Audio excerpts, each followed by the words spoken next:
जय श्री कृष्णा। राधे राधे।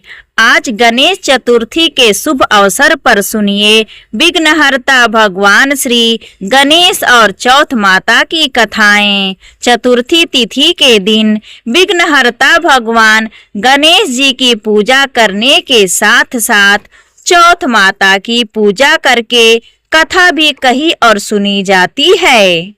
अब सुनिए 12 महीने सुनी जाने वाली चौथ माता की कहानी। एक बार एक नगर में एक बूढ़ी माँ रहती थी। वह अपने बेटे को हर संकट से बचाने के लिए 12 महीनों की चौथ का व्रत करती थी। हर चौथ को पंसारी से थोड़ा सा गुड़ और घी लेकर 4 लड्डू बनाती, एक बेटे को देती, एक से पूजा करती, एक हथकार के लिए निकालती और एक चंद्रमा उगने पर खुद खा लेती थी। एक बार उसका बेटा ताई से मिलने गया। उस दिन चौथ का दिन था। ताई ने भी व्रत रखा था। उसने ताई से पूछा कि माँ तो 12 चौथ करती हैं। तब ताई बोली, तेरी माँ तेरी कमाई से तरमाल खाने के लिए 12 चौथ करती है। तू परदेश जाए तो वो एक भी चौथ नहीं करेगी। लड़के को लगा ताई सच कह रही है। घर आकर उसने अपनी माँ से कहा, माँ मैं परदेश जा रहा हूँ। यहाँ तो मेरी कमाई खाने पीने में ही उड़ा देती है। माँ ने समझाकर रोकना चाहा, पर बेटा नहीं माना। माँ ने उसे साथ ले जाने के लिए चौथ माता के आंखें दिए और कहा, मुसीबत में यह आंखें तेरी सहायता करेंगे। तब वह बेटा आंखें लेकर रवाना हो गया। घूमते हुए एक दूसरे नगर में जा पहुंचा। उसने देखा एक बूढ़ी माँ रोती जा रही थी और पुआ बनाते जा रही थी। उसने कारण पूछा तो बूढ़ी माँ ने कहा, बेटा इस नगर की पहाड़ी पर एक दैत्य रहता है। पहले वह नगर में आकर कई लोगों को खाने के लिए मार देता था। अब राजा हर घर से एक आदमी उस दैत्य के पास भेजता है और आज मेरे बेटे की बारी है, इसलिए रो रही हूँ और उसी के लिए पुए भी बना रही हूँ। तब लड़का बोला, तू पुए मुझे खिला दे, तेरे बेटे की जगह मैं चला जाता हूँ। तब बूढ़ी माँ ने खीर पुए उसे खिला दिए। खा पीकर वह सो गया। रात को राजा के सैनिक आए तो बूढ़ी माँ ने उसे भेज दिया। दैत्य के सामने पहुँचने पर उसने चौथ माता के आंखें दैत्य की तरफ फेंक कर कहा, हे चौथ माता, अगर मेरी माँ मेरी सलामती के लिए व्रत करती है तो दैत्य का सिर कटकर गिर जाए। कहते ही तुरंत दैत्य का सिर कट गया। उसका लड़का वापस आ गया। अब राजा ने उसे उपहार देकर विदा किया। चलते हुए वह एक दूसरे राजा के नगर में जा पहुंचा। इस राज्य में आवा तभी पकता था जब एक इंसान की बलि दी जाती थी। सिपाहियों ने उसे पकड़कर आवे में चुन दिया। लड़के ने आंखें आवे में डाले और कहा, हे चौथ माता, अगर मेरी माँ मेरे लिए व्रत करती है तो यह आवा मेरे लिए मेरी बलि बिना ही झट से पक जाए। आवा तुरंत पक गया। आवे में से मिट्टी की जगह सोने चांदी के बर्तन निकले। लड़का बोला, बर्तन धीरे धीरे निकालना, कहीं मुझे ना लग जाए। राजा ने उसे निकलवाया और उससे पूछा कि इस आवे में से तुम बच कैसे गए। लड़के ने बताया कि उसकी माँ चौथ माता का व्रत करती है, व्रत के कारण ही वह बच पाया। राजा को विश्वास नहीं हुआ। उसने एक चांदी की सुराही मंगवाई और कहा कि सुराही की नली से निकल कर दिखाओ, तभी मुझे विश्वास होगा। लड़के ने चौथ माता को एक बार फिर से याद करके आंखें सुराही में डाले और कहने लगा, मैं भरवा बनूं, सुराही से निकलूं। लड़का भरवा बनकर तुरंत सुराही से निकल गया। अब तो राजा ने प्रसन्न होकर राजकुमारी का विवाह उसके साथ करवा दिया और सभी लोगों को चौथ माता का व्रत करने के लिए कहा।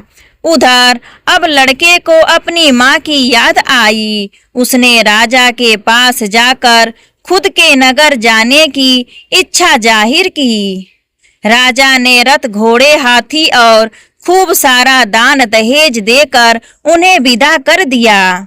चौथ के दिन वह लड़का अपने नगर पहुंचा। वह अकेला पंसारी के यहाँ माँ का इंतजार करने लगा। सोचा चौथ है तो माँ यहाँ जरूर आएंगी। थोड़ी ही देर बाद लकड़ी टेकती हुई उसकी माँ उसे आते हुए दिखाई दी। बेटा माँ के चरणों में गिर पड़ा, कहने लगा, माँ मैं तेरा बेटा हूँ, मुझे माफ कर दो। माँ ने उसे उठाकर गले लगा लिया। अब तो लोग चौथ माता की जय जयकार करने लगे।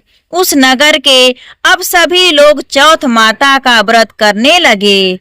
हे चौथ माता, जैसे बूढ़ी माँ और उसके बेटे की सहायता आपने की, वैसे ही हम सबकी भी करना। कहानी कहने और सुनने वाले पर भी कृपा करना। प्रेम से बोलो चौथ माता की जय। एक बार देवतागण कई विपदाओं के घिरे हुए थे। तब वह सहायता मांगने भगवान शिव के पास आए।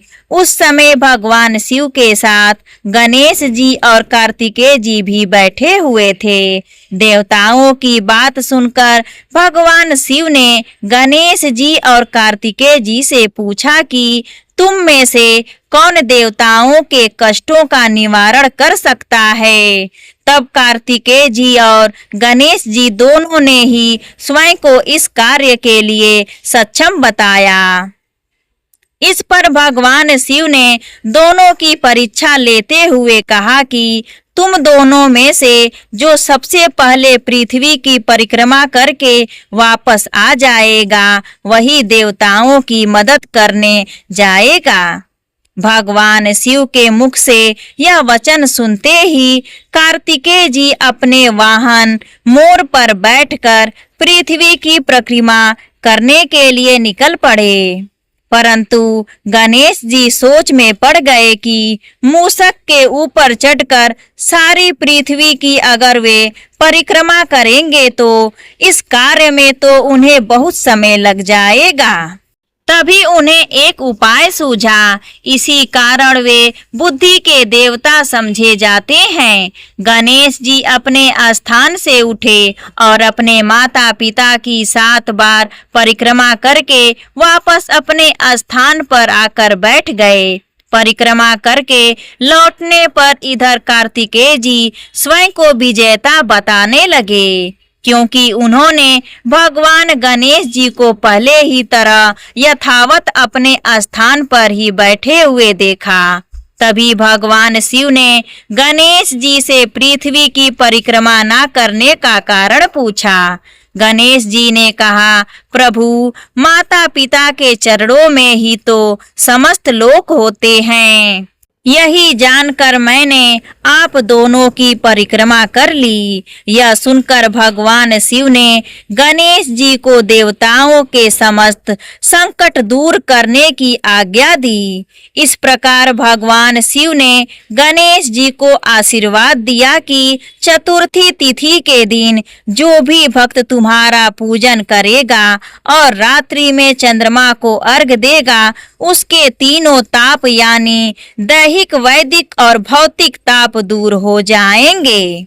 इस व्रत को करने से व्रतधारी के सभी तरह के दुख दूर होंगे और उसे जीवन में सभी प्रकार के भौतिक सुखों की प्राप्ति होगी। चारों दिशाओं से मनुष्य की सुख समृद्धि बढ़ेगी। पुत्र पौत्र आदि और धन ऐश्वर्य की कोई कमी नहीं रहेगी। यही कारण है कि भगवान श्री गणेश जी को विघ्नहर्ता भी कहा जाता है। एक बार गणेश गणेश भगवान एक छोटे से बालक का रूप धरकर चिमटी में चावल और चमटे में दूध लेकर धरती लोक पर आए और वहां आने पर वह एक गांव में गए जहां वह हर किसी से कह रहे थे कि कोई मेरी खीर बना दो, कोई मेरी खीर बना दो।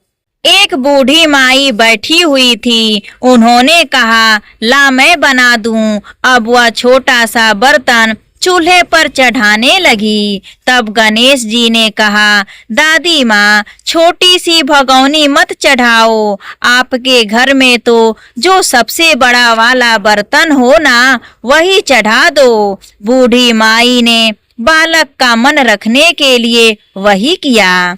वह घर के भीतर गई और घर का सबसे बड़ा भगोना लाकर चूल्हे पर चढ़ा दिया। वह देखती रह गई कि उसमें जो थोड़े से चावल उस बड़े बर्तन में उन्होंने डाले थे, वह तो पूरा का पूरा भर गया। अब गणेश जी ने कहा, दादी माँ, मैं नहा कर आता हूँ, तब तक खीर तैयार हो जाएगी। खीर तैयार हो गई तो बूढ़ी माई के पोते पोती खीर खाने के लिए रोने लगे। बूढ़ी माई जब भी कुछ बनाती तो बिना गणेश भगवान को भोग लगाए कुछ नहीं खाती, ना ही किसी और को खाने देती थी। तब उन्होंने मन ही मन कहा, गणेश जी तेरे भोग लगे। ऐसा कहकर उन्होंने चूल्हे में थोड़ी सी खीर डाली और कटोरी भरकर खीर बच्चों को दे दी। बूढ़ी माई की पड़ोसन ऊपर से देख रही थी तो बूढ़ी माई ने सोचा, यह तो उस बालक से चुगली कर देगी। तो एक कटोरा भरकर उन्होंने उस पड़ोसन को भी पकड़ा दिया। बूढ़ी माई की बहू ने चुपके से एक कटोरा खीर खाया और कटोरा चक्की के नीचे छुपा दिया। अभी भी गणेश जी नहीं आए थे। बूढ़ी माई को भी भूख लग रही थी तो उन्हें भी एक कटोरा खीर का भरकर किवाड़ के पीछे बैठकर एक बार फिर कहा, गणेश जी, आपको भूख लगे। ऐसा कहकर भोजन करना शुरू कर दिया और खीर भी खा ली।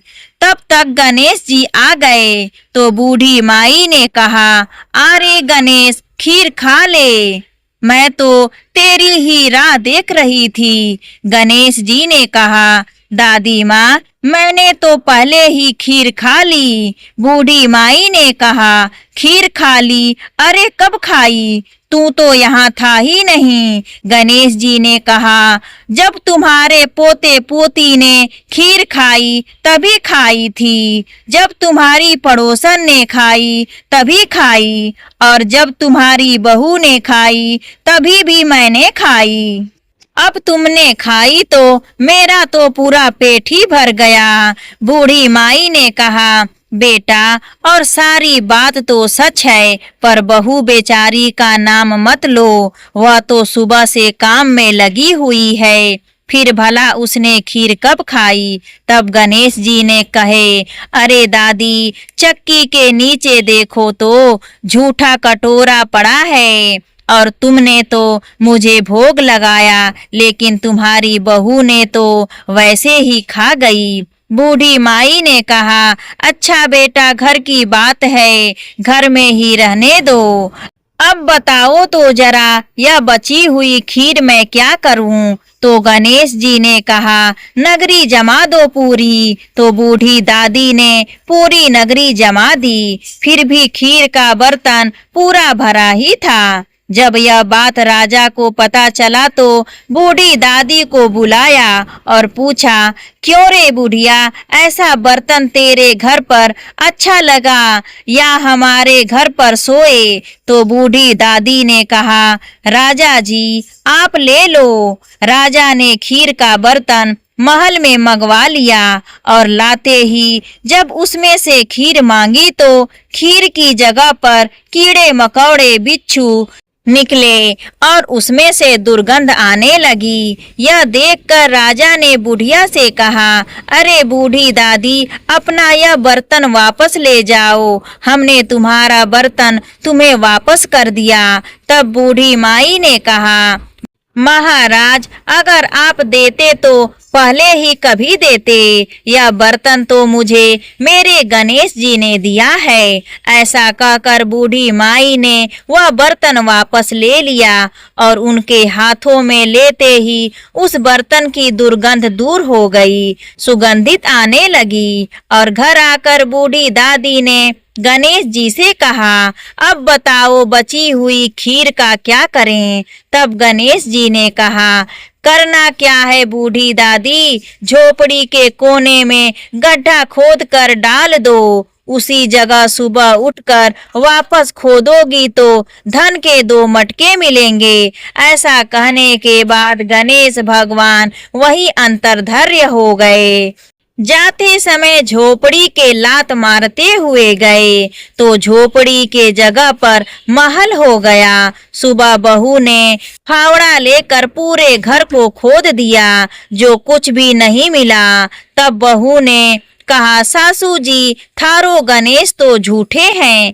सास ने कहा, बहू, हमारे गणेश झूठे नहीं हैं, ला मैं देखूं। ऐसा कहकर वह सुई लेकर खोदने लगी। जब वह सुई से खोद रही थी तो टन टन करते 2 धन के मटके निकल गए।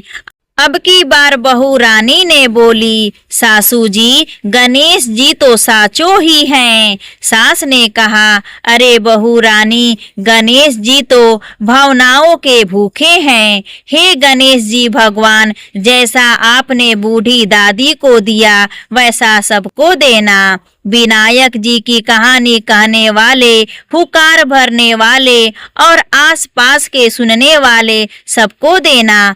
प्रेम से बोलिए गणेश भगवान की जय, चौथ माता की जय। अगर आपको यह करवा चौथ की कहानी अच्छी लगी हो तो प्लीज हमारे चैनल को सब्सक्राइब करें, वीडियो को लाइक करें, अपने दोस्तों के साथ, अपने परिवारों में इस वीडियो को ज़्यादा से ज़्यादा शेयर करें। धन्यवाद।